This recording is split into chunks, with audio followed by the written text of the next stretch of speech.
नमस्कार. Share market Marathi या YouTube चॅनलवर आपल्या सर्वांचं हार्दिक स्वागत. आजच्या व्हिडिओमध्ये आपण सोमवार दिनांक 16 डिसेंबर 2024 साठीचं इंडेक्स, स्टॉक व कमॉडिटी मार्केटचं विश्लेषण करणार आहोत. मात्र या विश्लेषणाला सुरू करण्यापूर्वी आपल्या सर्वांना एक नम्र सूचना आहे, ती म्हणजे या व्हिडिओच्या डिस्क्रिप्शनमध्ये आपण शेअर मार्केट मराठीच्या व्हॉट्सअप, टेलिग्राम आणि फेसबुक ग्रुपच्या लिंक दिलेल्या आहेत. तुम्ही ते ग्रुप जॉईन करू शकता. त्याचसोबत आपण तिथे शेअर मार्केट मराठीच्या वेबसाईटची लिंक सुद्धा उपलब्ध करून दिलेली आहे. आपण आपल्या वेबसाईटला अवश्य भेट द्या. या महत्त्वाच्या सूचनेनंतर आता आपण आपल्या मूळ विषयाकडे परत येऊया आणि सोमवारी इंडेक्समध्ये कशा प्रकारे मूव्हमेंट होऊ शकतं याचं विश्लेषण करण्यासाठी डायरेक्टली जाऊया चार्टवर. आणि इथे मी निफ्टीचा 15 मिनिटाचा चार्ट ओपन केलेला आहे. आता जर तुम्हाला निफ्टी आणि बँक निफ्टी ह्या दोन इंडेक्समध्ये वीकली आणि डेली टाइम फ्रेममध्ये विश्लेषण केलेला व्हिडिओ जर बघायचा असेल, तर तुम्ही तो व्हिडिओ बघू शकता आणि तो व्हिडिओ आधी बघा आणि त्यानंतरच हा व्हिडिओ बघा. कारण त्यामध्ये आपण ह्या दोन इंडेक्समध्ये अतिशय विस्तृत आणि वेगवेगळ्या टाइम फ्रेममध्ये विश्लेषण केलेलं आहे, ज्यामध्ये तुम्हाला अनेक इम्पॉर्टंट लेव्हल्स आणि मार्केटमध्ये कशा प्रकारे मूव्हमेंट होऊ शकते याचा पूर्ण अंदाज येऊ शकेल. आत्ता जर तुम्हाला तो व्हिडिओ बघायचा असेल तर उजव्या बाजूला वर कोपऱ्यात आय बटनमध्ये त्याची लिंक तुम्हाला दिसत असेल तिथे, किंवा या व्हिडिओच्या डिस्क्रिप्शन मध्ये सुद्धा त्या व्हिडिओची लिंक उपलब्ध आहे. तो व्हिडिओ बघा आणि त्यानंतर आजचं विश्लेषण जर बघितलं तर तुम्हाला पुढच्या आठवड्यामध्ये कशा प्रकारे मूव्हमेंट होऊ शकते याचा संपूर्ण अंदाज येऊ शकेल. आता आपण निफ्टी 50च्या विश्लेषणाला सुरुवात करूया आणि आजचं विश्लेषण हे फक्त सोमवारसाठीच आहे. आता ज्या पद्धतीनं आपल्याला क्लोजिंग झालंय, तर आपण काय केलंय, वरच्या बाजूला 24,800 ही इम्पॉर्टंट लेवल घेतली आहे, खालच्या बाजूला 24,700 ही इम्पॉर्टंट लेवल घेतली आहे. तुम्ही जर मागच्या आठवड्यात बघितलं तर बराच काळ 24,700 हा रेझिस्टन्स म्हणून काम करत होता. 24,700च्या वर जाणं मागच्या आठवड्यात शुक्रवार सोडल्यास अवघड जात होतं. तर त्यामुळे 24,700 ही आता सपोर्ट लेवल म्हणून काम करेल अशी आपल्याला अपेक्षा आहे. तर जर समजा ज्या पद्धतीनं हे क्लोजिंग झालंय, आपल्याला गॅप अप ओपन होण्याची शक्यता आहे. कुठे ओपन होईल? 24,800च्या वरच ओपन होईल. साधारण 24,850च्या आसपास ओपन होऊ शकतं. 24,850 हे आपण वरच्या बाजूचं पहिलं टार्गेट म्हणून सुद्धा दिलंय. त्याचसोबत तुम्हाला ही एक लाल रेषा पण दिसतेय. 24,857च्या आसपास असणारी, 857, 858च्या आसपास असणारी ही जी लाल रेषा आहे, ही 5 तारखेचा म्हणजेच 5 डिसेंबरचा हाय दाखवते आणि तो हाय जो होता तो आपल्याला आत्ताच्या रिसेंट मुवमेंट मधला टॉप होता. म्हणजे आता जर इथून वर जायला लागलो आपण, तर तो हाय ब्रेक होईल आणि आपण एका नवीन टेरिटरीमध्ये जाऊ शकतो. तर त्यामुळे ह्या भागामध्ये रेझिस्टन्स आहे हे दाखवण्यासाठी मी मुद्दाम इथे ही लाल रंगाची लेवल काढलेली आहे. तुम्ही मागे जाऊन जर बघितलं तर तुम्हाला ती समजू शकेल. आता आपण विचार करूया, जर गॅप अप ओपन झालं तर गॅप अप ओपन होण्याची शक्यता जास्त आहे. 70-80% शक्यता आहे की गॅप अप ओपन होईल. आणि ते समजा झालं 850च्या आसपास झालं, तर काय होईल, इथे कुठेही जर गॅप अप ओपन झालं तर मी जसं सांगितलं त्या सर्व गोष्टींचा विचार करता एकदा प्रॉफिट बुकिंग येणं अपेक्षित आहे. बरोबर. आता एवढी मोठी तेजी झाली, ह्या ठिकाणी कालचा व्हिडिओ जर तुम्ही बघितलात वीकली अनालिसिसचा तर तुमच्या लक्षात येईल, ह्या ठिकाणी एकदा थोडंसं प्रॉफिट बुकिंग आलंय. नाहीतर मग ह्या एक दोन कॅन्डल 15 मिनिटाच्या रेड बनल्यात, पण त्यानंतर आपल्याला एक प्रॉपर प्रॉफिट बुकिंग आलेलं नाही. तर इथे जर गॅप अप ओपन झालं तर इथपर्यंत साधारणपणे काय होऊ शकतं, 24,800 आणि खाली बघायला गेलं तर 24,750 ह्या एरियामध्ये प्रॉफिट बुकिंग बघायला मिळू शकतं. म्हणजे 850च्या आसपास ओपन झालं तर तिथून खाली आपल्याला 100 पॉइंट आणखी निफ्टी येऊ शकतं. आणि मग इथे काय होईल, 24,800 पासून वर जाऊ शकतं किंवा 24,750 पासून वर जाऊ शकतं, 775 पासून जाऊ शकतं, 750 पासून जाऊ शकतं. तर इथून कुठून तरी एकदा बाउन्स येणार आणि ह्या बाउन्स नंतर म्हणजे वरनं खाली आलं आणि खालनं वर गेलं की मग पुढचं आपल्याला प्राइस ऍक्शन लक्षात येऊ शकेल. ज्या फोर्सनं शुक्रवारी शेवटी आपल्याला ही तेजी बघायला मिळाली आहे. ते बघता आपल्याला पुन्हा एकदा 24,850 ही लेवल ब्रेक होण्याची शक्यता जास्त वाटते. मी सांगतोय 24,850 च्या आसपास ओपन झालं, खाली आलं आणि परत वर जायला लागलं, तर आपण वेगवेगळ्या केस सिनारिओज त्याच्यामध्ये बघूया. तर ही पहिला सिनारिओ आहे. पहिलं आपल्याला चित्र असं दिसतंय आणि मग काय होईल?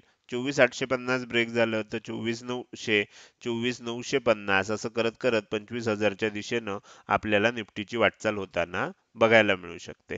आता जर गॅप अप ओपनिंगच झालं पण 24,850च्याही वर ओपन झालं, 24,880 म्हणजे 100 पॉइंट वर ओपन झालं आपल्याला, तर मग काय होईल? तसं झालं तर मात्र थोडंसं काय होईल, थोडंसं प्रॉफिट बुकिंग येईल आणि त्यानंतर पुन्हा सपोर्ट घेऊन वर जाऊ शकतं आणि मग 25,000च्या दिशेनं जाण्याची शक्यता वाढेल. अर्थात प्रॉफिट ओपन झाल्यानंतर प्रॉफिट बुकिंग किती येते ह्याला फार महत्व आहे.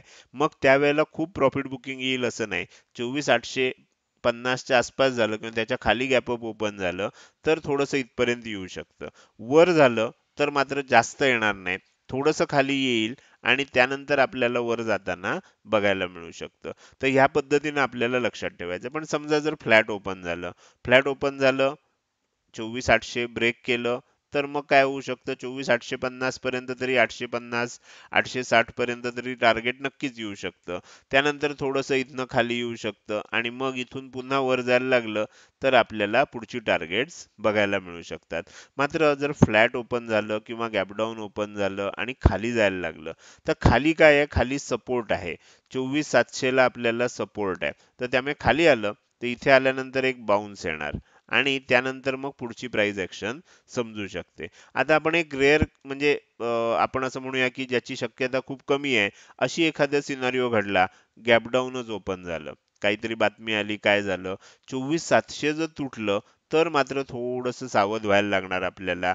रिव्हर्सलचा विचार करावा लागणार आणि अशा वेळेला काय होऊ शकतं? मग आपण तिथे शुक्रवारची जी तेजी झाली आहे, त्याला फिब रिट्रेसमेंट लेवल लावू शकतो आणि खालची टार्गेट्स बघू शकतो. पण आपल्या 3 टार्गेट थिअरीनुसार आपल्याला काय दिसतं?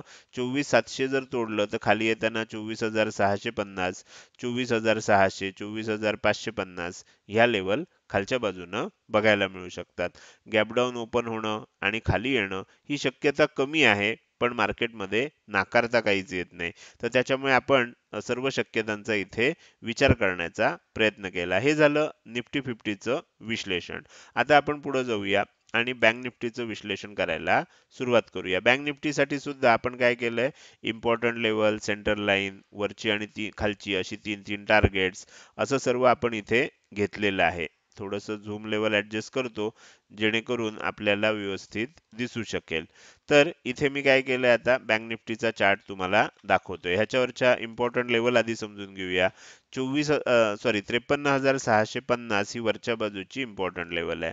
53,300 ही खालच्या बाजूची इम्पॉर्टंट लेवल आहे. आता ह्याच्यामध्ये 250 पेक्षा जास्तचा जर डिफरन्स असेल तर आपण एक सेंटर लाईन सुद्धा काढतो. ती कुठे आहे? तर ती आपल्याला साधारण 53,488 च्या आसपास दिसतीये. आता ह्याच्यामध्ये सुद्धा आपल्याला ज्या पद्धतीनं क्लोजिंग झालंय ते बघता गॅप अप ओपन होण्याची शक्यता आहे. कुठे ओपन होऊ शकतं? तर साधारण एक 100-125 पॉइंट गॅप अप ओपन होण्याची शक्यता वाटतेय. म्हणजे क्लोजिंग जे आलंय हे 53,583 ला आलंय. म्हणजे आपण असं म्हणू शकतो की 53,683 ह्या दरम्यान आपल्याला थोडंसं इथे खाली आलंय. इथे क्लोजिंग आलंय. जरी प्रत्यक्षात चार्टमध्ये इथे दिसत असलं तरी प्रत्यक्ष इथे दिसतंय. त्यामुळे 53,700 ते 53,750 ह्या दरम्यान कुठेतरी आपल्याला गॅप अप ओपन होण्याची शक्यता वाटते. अर्थात ह्या सगळ्या शक्यता आहेत आणि त्याच्या आधारावर आपल्याला प्लॅन बनवावा लागतो. तर इथे ओपन झालं तर काय होऊ शकेल? ओपनिंग नंतर थोडंसं सेलिंग येऊ शकतं. ह्या आदल्या दिवशीच्या क्लोजिंगच्या एरियामध्ये सेलिंग येऊ शकतं. 53,600 ते 53,650 या एरियामध्ये सेलिंग येईल. त्यानंतर पुन्हा एक बाउन्स येऊ शकतो आणि तो आला तर मग परत वर जाताना 53,750, 53,850 आणि 53,950 या 3 लेवल आपल्याला वरच्या दिशेनं बघायला मिळू शकतात. तर ज्या पद्धतीनं आपल्याला मुवमेंट होण्याची शक्यता आहे. खूप जास्त गॅप अप झालं म्हणजे 53,750च्या वर झालं, 53,800च्या आसपास झालं, तर मग काय होईल, खूप जास्त गॅप अप ओपन झालं तर मग खूप मोठं प्रॉफिट बुकिंग येणार नाही, थोडंसं प्रॉफिट बुकिंग येईल आणि मग किंमत वर जाताना आपल्याला बघायला मिळू शकते. आणि कुठपर्यंत जाऊ शकते, 53,850, 53,950 आणि 54,000 पर्यंत आपल्याला बँक निफ्टीमध्ये किंमत जाताना मग बघायला मिळू शकते. काही कारणानं फ्लॅट ओपन झालं आणि जर वरच्या दिशेनं जात असेल तरी सुद्धा आपल्याला मग 750, 850 आणि 950 असं 53,000 ची ही जी वरची लेवल्स आहेत ह्या आपल्याला बघायला मिळू शकतात. फ्लॅट ओपन झालं आणि खाली यायला लागलं तर थोडंसं साईडवेज होऊ शकतं, कारण ज्या पद्धतीनं ही मोठी मुवमेंट झाली आहे तर एक छोटी कॅन्डल सुद्धा बनू शकते आणि त्याच्यासाठी काय होईल, मग थोडंसं खाली वर असं करून ह्या टॉपच्या आसपास, म्हणजे जर आता ही आपण 15 मिनिटाच्या कॅन्डल्स आहेत, पण जर डेली कॅन्डल बघितली तर साधारणपणे अशा प्रकारे बनू शकते, असं आपल्याला एक चित्र दिसतं. जर आपल्याला हे करणार असेल, म्हणजे ही डेली दाखवतोय, ह्या जरी 15 मिनिटाच्या असल्या तरी डेली कॅन्डल अशा प्रकारे एक टॉपच्या आसपास बनू शकते, खाली थोडंसं जाईल वर जाईल आणि आपल्याला ती बनेल, कारण इथे ओपनिंग झालंय म्हणजे क्लोजिंग इथे झालंय, जरी दिसत इथे असलं म्हणून मी इथे खालपासून दाखवलं. तर अशी एखादी कॅन्डल सुद्धा बनू शकते. मात्र जर मोठीच मुवमेंट होणार असेल तर वरच्या दिशेने होण्याची शक्यता जास्त आहे. खालच्या दिशेने व्हायला गेली तर इथे काय होईल, खाली यायला लागलं तर पहिलं इथे सपोर्ट घेईल, इथे सपोर्ट घेईल, ह्या एरियामध्ये आल्यानंतर एक बाउन्स येईल, म्हणजे काय होणार, व्होलाटाईल मुवमेंट आपल्याला इथे बघायला मिळू शकते. मात्र जर काही कारणानं खूपच गॅप डाऊन झालं आणि 53,500च्या खाली म्हणजे ह्या लेवलच्या खाली ओपन झालं, मग थोडंसं आपल्याला सावध राहायला लागेल आणि 53,300 तुटतंय का बघावं लागेल. जर 53,300 ब्रेक झालं तर मग खाली जात असताना 53,200, 53,100 आणि 53,000 ह्या 3 लेवल आपल्याला खालच्या बाजूनं बघायला मिळू शकतात. तर ओपनिंग कुठे होतंय आणि त्यानंतर पहिली थोड्या वेळाची मूव्हमेंट बघितल्यानंतर आपल्याला सर्व गोष्टी लक्षात येऊ शकतात. तर हे झालं इंडेक्सचं अनालिसिस. आता आपल्याला पुढे जायचंय आणि स्टॉकचं अनालिसिस करायला सुरुवात करायची. त्यासाठी मी पुन्हा एकदा चार्टवरच घेऊन येतो. सगळ्यात पहिल्यांदा टाइम फ्रेम जी 15 मिनिटाची होती त्याच्यावरून आपण डेली टाइम फ्रेम मध्ये जाऊया. झूम लेवल थोड्याशा ऍडजस्ट करूया आणि मी तुमच्यासाठी अ, जे स्टॉक काढलेले आहेत सोमवारसाठी तर ते दाखवायला सुरुवात करतो. सगळ्यात पहिल्यांदा आपण काय करूया, ते स्टॉक आधी एकत्र करूया आणि त्यानंतर मग बघायला सुरुवात करूया. ओके. तर इथे सगळ्यात पहिला जो स्टॉक आहे, त्या स्टॉकचं नाव आहे भारती एअरटेल. भारती एअरटेल आपण काही दिवसांपूर्वी एकदा बघितलेला होता. कधी बघितलेला होता? तर ज्यावेळेला इथे आपल्याला ह्या प्रकारची ट्रेंड लाईन दिसत होती आणि ट्रेंड लाईन दिसत होती आणि ह्या ट्रेंड लाईनचं ब्रेकआउट ज्यावेळेला आलं होतं, त्यावेळेला हा स्टॉक आपण चर्चा केली होती. जे सदस्य नियमित व्हिडिओ बघतात त्यांना हे लक्षात असेल. तर इथे ब्रेकआउट आल्यानंतर मी काय सांगितलं होतं, आता काय होऊ शकतं, एक हाय बनणार. हाय बनल्यानंतर काय होणार, लेवल टेस्ट करायला खाली येणार. लेवल टेस्ट करायला खाली आल्यानंतर जर पुन्हा वर जायला लागलं आणि हा हाय ब्रेक झाला तर मग स्टेप बाय स्टेप आपल्याला तेजी बघायला मिळू शकते. काय झालं, इथून एक हाय बनला, परत खाली आलं, परत वर जातंय आणि आता इथे काय बनतंय, इथे जर तुम्ही बघितलं तर एक डब्ल्यू पॅटर्न तयार होतोय. म्हणजे तुम्ही ह्या पद्धतीनं बघितलं तर हे सेलिंग झालं होतं, त्यानंतर हे तेजी झाली, मग परत हे खाली आलं, परत वर चाललंय. हा मोठा डब्ल्यू पॅटर्न आहे. छोटा डब्ल्यू पॅटर्न बघायचा झाला तर तुम्हाला असा दिसतोय. ह्या पद्धतीनं खाली आलंय आणि इथून पुन्हा वर चाललंय. ह्या दोन्ही डब्ल्यू पॅटर्न मध्ये साधारणपणे ह्या आसपास मध्य पॉइंट आहे आणि ह्या पॉइंटच्या वर आता क्लोजिंग आलंय. काय होईल, येणाऱ्या काळात हळूहळू 1,745 च्या आसपास आपल्याला टार्गेट बघायला मिळू शकते. 1,742 चं टार्गेट आहे. तर अर्थात हे काय होईल, आता 2 दिवस खूप तेजी झाली आहे. मग एखादा छोटी कॅन्डल अशी इथे बनू शकते, बरोबर? आणि ही कॅन्डल जी बनेल त्यानंतर मग आपल्याला पुन्हा तेजी बघायला मिळू शकते. तर 2 दिवस मोठी कॅन्डल बनल्यानंतर एखादी आपल्याला रिव्हर्सल किंवा एखादी छोटी कॅन्डल आणि मग त्यानंतर पुन्हा तेजी, असं करत पुढच्या आठवड्यामध्ये आपल्याला 1,742 च्या आसपास किंवा 45 च्या आसपास जाताना किंमत भारती एअरटेल या स्टॉकमध्ये दिसू शकते. म्हणजे आपल्याला ट्रेंड लाईनचं ब्रेकआउट आलं, त्यानंतर प्रॉपर पद्धतीनं आपल्याला इथे डब्ल्यू पॅटर्न बनताना दिसतोय आणि हा डब्ल्यू पॅटर्नचा ब्रेकआउट टिकला तर मी टार्गेट तुम्हाला सांगितलेली आहेत. आता आपण पुढचा स्टॉक बघूया. या स्टॉकचं नाव आहे रामको सिमेंट्स लिमिटेड. रामको सिमेंट्स लिमिटेड मध्ये काय झालं होतं, खूप मोठी तेजी आपल्याला बघायला मिळाली होती. तुम्ही जर इथे बघितलं तर नोव्हेंबर महिन्यामध्ये आणि डिसेंबर महिन्याच्या सुरुवातीला ही तेजी झाली होती. त्यानंतर काय झालं, डिसेंबर महिन्यामध्ये सुरुवात झाल्यानंतर थोडा स्टॉक खाली यायला लागला आणि आता अचानक पुन्हा वर चाललाय. आता हा एन पॅटर्नचा ब्रेकआउट द्यायची शक्यता निर्माण झालेली आहे. म्हणजे इथे एन पॅटर्न दिसतोय. त्याच सोबत जर तुम्ही बघितलं तर तुम्हाला इथे काय दिसतंय, ह्या दोन कॅन्डलचा विचार केलात तर आपल्याला बुलिश एनगल्फिंग पॅटर्न दिसतोय. म्हणजे काय तर ही जी रेड कॅन्डल आहे ह्याचा लो सुद्धा ह्या कॅन्डलनं मोडलेला आहे आणि हाय सुद्धा मोडलेला आहे आणि वर जाऊन क्लोज झाली आहे, ब्रेकआउट लेवलला आहे. म्हणजे एन पॅटर्नचा ब्रेकआउट, त्यानंतर बुलिश एनगल्फिंग पॅटर्न, असे वेगवेगळे पॅटर्न आपल्याला इथे तयार होत आहेत. त्याचबरोबर जर 1050 च्या वर 1048 ची लेवल आहे, 1050 पकडूया आपण, 1050 च्या वर जर टिकायला लागलं तर रेंज ब्रेकआउट सुद्धा आपल्याला बघायला मिळू शकतो. तर अशा पद्धतीने आपल्याला रामको सिमेंटमध्ये वेगवेगळ्या गोष्टी दिसत आहेत आणि ह्याच्यामध्ये ब्रेकआउट येण्याची शक्यता आहे. 1050 च्या वर टिकलं तर हा स्टॉक आपल्याला 1100-1120 रुपयापर्यंत जाताना बघायला मिळू शकतोय. पण त्याच्यावर आता आपल्याला लक्ष ठेवणं आवश्यक आहे. तर हे झालं, हे काही एका दिवसात होईल असं नाही. हळूहळू आणि त्यानंतर होणाऱ्या प्राइस ॲक्शनवर सुद्धा लक्ष ठेवणं आवश्यक आहे. आपल्याला ते काही टार्गेट डायरेक्ट येईल असं समजून असं समजून विचार करण्याची काही गरज नाहीये. आपण पुढे जाऊया. पुढचा स्टॉक आपल्याला दिसतोय ज्याच्यामध्ये आपण विश्लेषण करतोय तो आहे कोटक महिंद्रा बँक. कोटक महिंद्रा बँक मध्ये आपल्याला काय दिसतंय बघा, तर कोटक महिंद्रा बँक मध्ये सुद्धा रेंज ब्रेकआउट दिसतंय. कोटक महिंद्रा बँक मध्ये सुद्धा आपल्याला बुलिश एनगल्फिंग पॅटर्न दिसतोय. कोटक महिंद्रा बँक मध्ये आपल्याला डब्ल्यू पॅटर्न दिसतोय. तुम्ही इथे बघा, या पद्धतीनं डब्ल्यू पॅटर्न दिसतोय. तर असे सगळे पॅटर्न दिसत आहेत. त्यामुळे 1805 च्या वर जर टिकायला लागला तर काय होऊ शकतं, ह्या स्टॉकमध्ये आपल्याला तेजी होऊ शकते. साधारणपणे 1855 च्या आसपास असणारं हे टार्गेट जे आहे हे आपल्याला बघायला मिळू शकतं आणि मग अल्टिमेट टार्गेट जे असणार आहे हे 1915 च्या आसपास असणारं हे टार्गेट आहे. तर ह्या पद्धतीनं आपल्याला वर जात असताना टार्गेट बघायला मिळू शकतात. इथे पण तेच गोष्ट सांगतोय की आपल्याला हे जे सगळे पॅटर्न दिसत आहेत ते समजून घ्यायचे आहेत आणि ही जी टार्गेट आहेत ही टार्गेट्स येण्याची शक्यता आहे. गॅरंटी नाही आहे इथे की ती टार्गेट येतीलच म्हणून, पण जे पॅटर्न दिसत आहेत त्यानुसार टेक्निकल अनालिसिस आपल्याला असं सांगतं की हे सर्व टार्गेट्स येऊ शकतात.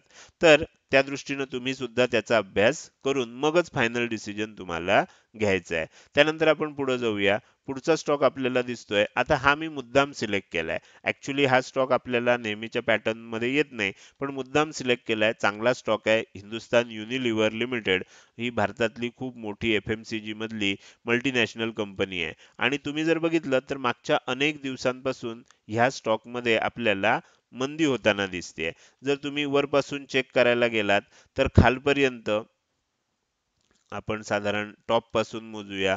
खालपर्यंत जर बघितलं आपण तर ह्याच्यामध्ये जवळजवळ 23% मार्केट म्हणजे टॉप पासून मंदी आलेली आहे.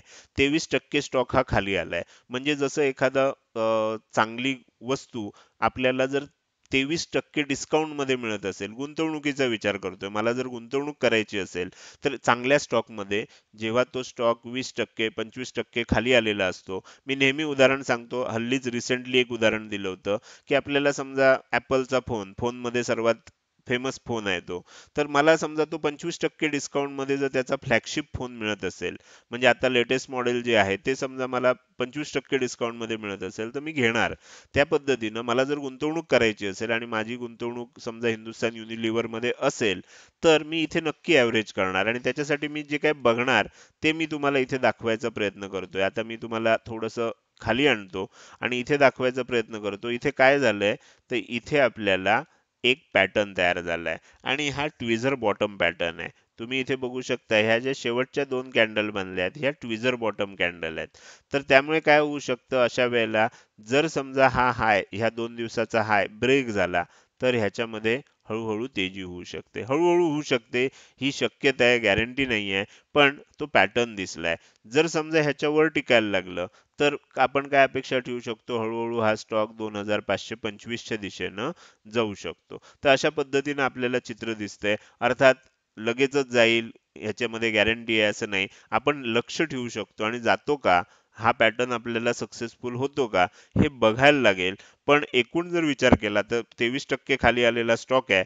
गुंतवणूक करायचा विचार असेल आणि केलेली असेल आणि मला ॲव्हरेज करायची असेल, तर माझं स्वतःचा निर्णय असा असेल, की मी ह्या ठिकाणी जर इथून हा हाय ब्रेक होऊन वर जायला लागला, तर थोडी-थोडी त्याच्यामध्ये ॲडिशन, ॲव्हरेजिंग करू शकतो. आपण आता शेवटच्या स्टॉककडे जाऊया. शेवटचा स्टॉक जो आहे, तो आहे Mahindra and Mahindra financial services. Mahindra and Mahindra financial सर्व्हिसेसमध्ये आपल्याला काय चित्र दिसतंय? तर चित्र असं दिसतंय, की इथे एम पॅटर्न आपल्याला झालेला आहे आणि त्याचं ब्रेकआउट सुद्धा आलेलं आहे. पहिला हाय जो आहे तो वर बनलाय, दुसरा हाय थोडा खाली बनलाय आणि सेंटर जो पॉइंट आहे ती लेवल जी आहे ती ब्रेक केलेली आहे. आता हा जर लो तुटला म्हणजे 272 च्या खाली हा स्टॉक जर जायला लागला तर काय होईल? ह्याच्यामध्ये आणखीन सेलिंग येऊ शकतं आणि हा स्टॉक साधारण 255 च्या आसपास बनलेला हा जो लो आहे त्या दिशेनं वाटचाल करू शकतो. तर हे झालं स्टॉकचं एनालिसिस. आता आपण आपल्या या व्हिडिओच्या शेवटच्या सेगमेंटकडे जातोय आणि ज्याच्यामध्ये आपल्याला कमॉडिटी मार्केटचं विश्लेषण करायचं आहे. तर त्यासाठी मी तुम्हाला पुन्हा एकदा चार्टवर घेऊन जातो. आपण सगळ्यात पहिल्यांदा गोल्ड फ्युचरचा चार्ट ओपन करूया. तर त्याच्यासाठी मी इथे आलोय आणि गोल्ड फ्युचरचा चार्ट मी ओपन करणार आहे. हा MCX वरचा स्टॉक आहे, MCX वरची कमॉडिटी आहे. त्याच्यामध्ये जर तुम्ही बघितलं तर तुम्हाला काय लक्षात येतंय गोल्ड फ्युचरमध्ये? गोल्ड फ्युचरमध्ये सुद्धा आपल्याला डब्ल्यू पॅटर्न तयार झालाय. पण ह्या डब्ल्यू पॅटर्नमध्ये जर इथून तुम्ही बघितलं इथपर्यंत खाली आलं, परत इथपर्यंत वर गेलं, परत इथपर्यंत खाली आलं, परत डब्ल्यू पॅटर्नचा ब्रेकआउट देऊन एक चांगली मूव्हमेंट झाली. पण आपल्याला ब्रेकआउट आल्यानंतर आपण काय म्हणतो? ब्रेकआउट आल्यानंतर एक हाय बनला पाहिजे, लेव्हल टेस्ट करायला खाली आलं पाहिजे आणि इथून जर परत वर जात असेल, तर मग आपल्याला त्या ठिकाणी त्याच्यामध्ये खरेदी करायचं आहे. तर हे झालं डब्ल्यू पॅटर्न नुसार. दुसरं काय आहे, की इथे आपण बघितलं तर ही एक आपल्याला ट्रेंड लाईन दिसते. अनेक वेळेला ह्या ट्रेंड लाईनचा सपोर्ट घेतला गेलेला आपल्याला इथे दिसतोय. तर अनेक वेळा हा जो सपोर्ट घेतला गेलेला आहे, तर आपल्याला अशी अपेक्षा आहे, की इथून वर जाऊ शकतं. मेक ऑर ब्रेक लेवल आहे. 4 वेळा सपोर्ट घेतलाय. कदाचित इथून खाली पण येऊ शकतं. पण ज्या पद्धतीची सिच्युएशन आपल्याला दिसतेय, इथून वर जाण्याची थोडी शक्यता वाढतीये.